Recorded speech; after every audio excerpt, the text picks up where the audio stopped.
and today we're going to be doing some maintenance on this weed eater I bought for $25. It runs okay now. I've already got it kind of disassembled, but I figured this whole kit here, this new carburetor from China, this air filter spark plug, it comes with 2 fuel filters, 2 primer bulbs, 2 air filters, and this thing, which I'm not going to use, but you know, what, 10 or 11 bucks for that thing, and this weed eater is 25 bucks. If I put all that on there, get it running perfect, cleaned up good, I can probably ask 150 to 200 bucks for this thing. So usually I don't screw around with weed eaters, but when it says Stihl on it and it's a straight shaft commercial weed eater, I'll mess with it. So we're gonna do the valves. We're gonna pull this carburetor off, replace it. I'm gonna change out the fuel lines. I've got some fuel line here that'll work, and change out the fuel filter, air filter, spark plug. We're gonna do all that right now. So first off, I'm just gonna take this off here. It's just, I've already got it pretty much removed. You got 3 bolts here, they're Torx. Let me get one out, I'll show you it real quick. So you got 3, 2, 1. Easy enough, right? Right. Take those out. And I don't have a tripod or anything, so we're just gonna kind of do a step-by-step thing here. So take all your bolts, put them somewhere. Take that off, get your spark pluggy cap in there, and then boom, there you go. So you get the same size piece on here for the valve cover. Just take it out. This here, sit this over to the side. It's a little longer than the others. You'll be able to tell it apart. So yank the valve cover off. Got your lifters here, and now you're just going to want to line it up. It's got a lot of compression, so let's just, okay. So you're gonna want to get to where neither of these are moving, and you've got play in here. So let's see.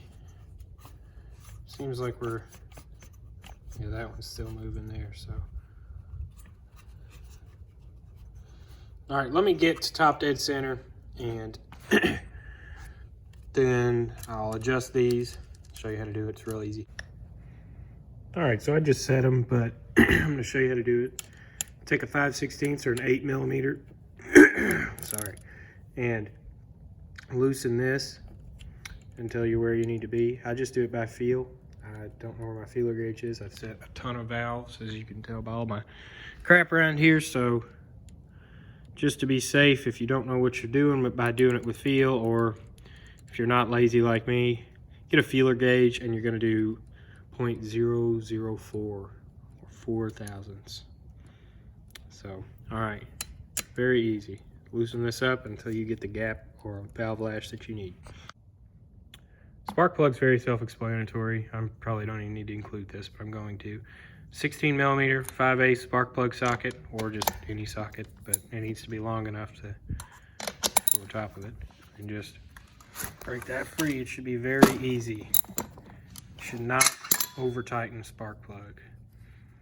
Just snug it. I'll reinstall mine and I'll show you how tight I get it. Kind of winging this, so you'll probably want to gap your plug.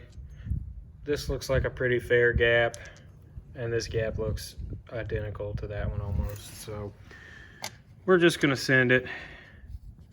This plug doesn't even have a brand name on it, so hopefully it works. We'll keep this Bosch guy handy just in case. But get it in there, thread it in by hand until it seats. Get your ratchet on there. Just grab the ratchet, you know, right here. This. That's good. See, I didn't get it very tight at all. I just, so now I'm gonna go ahead and remove the carburetor, and we're gonna start doing that. That was actually a lie. What we're gonna do now is, if you notice, these mixture screws are very easily accessible on this carburetor. We're gonna make these accessible with the angle grinder. So, as you can see here, There's no way to turn these very easily. What I'm gonna do is just take my grinder straight down there and make it where I can use a flathead screwdriver to adjust these guys, because Lord knows whoever buys this is gonna need to. So, again, just so you guys see what I did here, just simply cut into there with the grinder so I can access those screws. All right, gonna remove the carburetor. Very easy, just take a flathead screwdriver, loosen this boy up, pull him on out. Well, pull him on out, air filter out.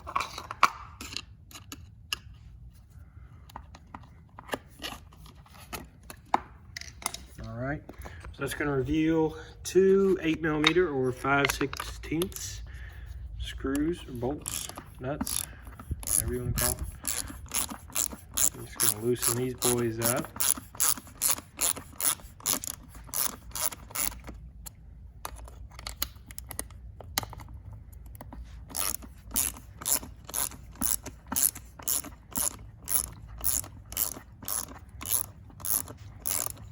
And I'm leaving this cover off now, but you really don't have to take that off to get the carburetor off.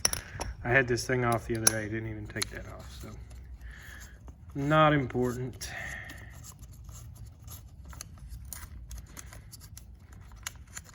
Now you're just gonna get these old boys out of here.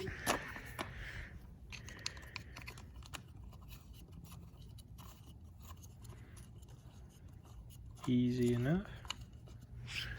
This is connected to a little vent on the gas tank. Don't even worry about it, just yank it off, put it back on later. So you can see I already replaced this one fuel line here, but we're gonna replace the other one just because. And yeah, so this now should just pull on out. I'll disconnect these lines first, but yeah, we'll disconnect these lines and then I'll pull the carburetor off, right? That'll come off, revealing this throttle cable. There's a slit or in this plastic cover on the cable. You're just going to remove it like that. I'll show you. Okay, now we got the old carburetor off, and we're going to take the old gasket off. Set it on the ground because we probably don't need it. We're going to dump out our new box of goodies and find a new gasket. What is that even? Okay.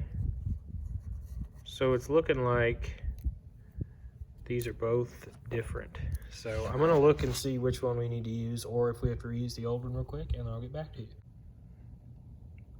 Since my old gasket wasn't that ruined, and it looks like it'll still make a good gasket, I'm gonna reuse it because these new gaskets don't match up worth the crap. So alrighty then. Now I've installed my new fuel line. It just installs on there. Real easy. You'll notice there's another line back here. Try not to get a bunch of friggin' garbage in it. And that just slips into this big old tube on this carburetor. So now we'll fit the new carburetor up real easy. But remember, before you put it on, you want to connect your throttle cable. Looks like the Chinese are going to make me work for it today. So get this little dude here. Round on one side, not round on the other.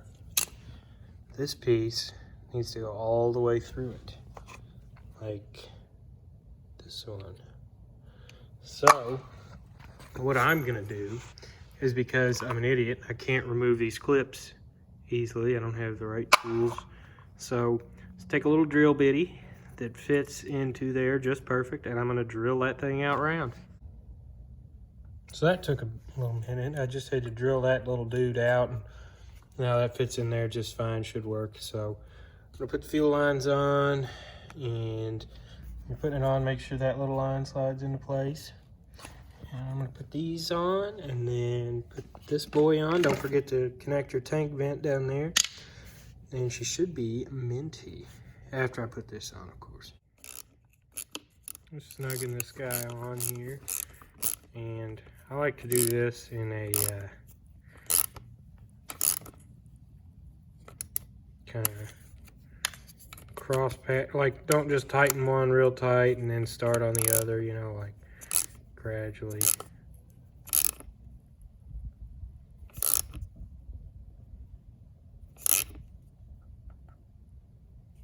Good. And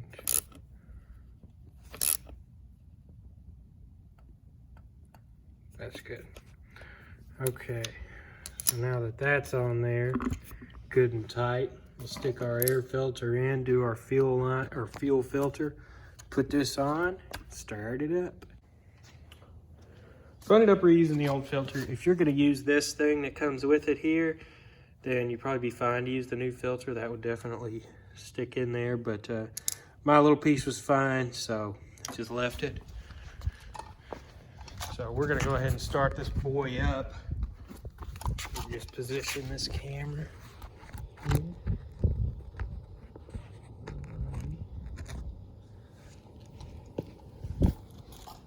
I already warmed it, like ran it a little bit and adjusted the idle, so it's minty now. I didn't even have to touch the mixture screws.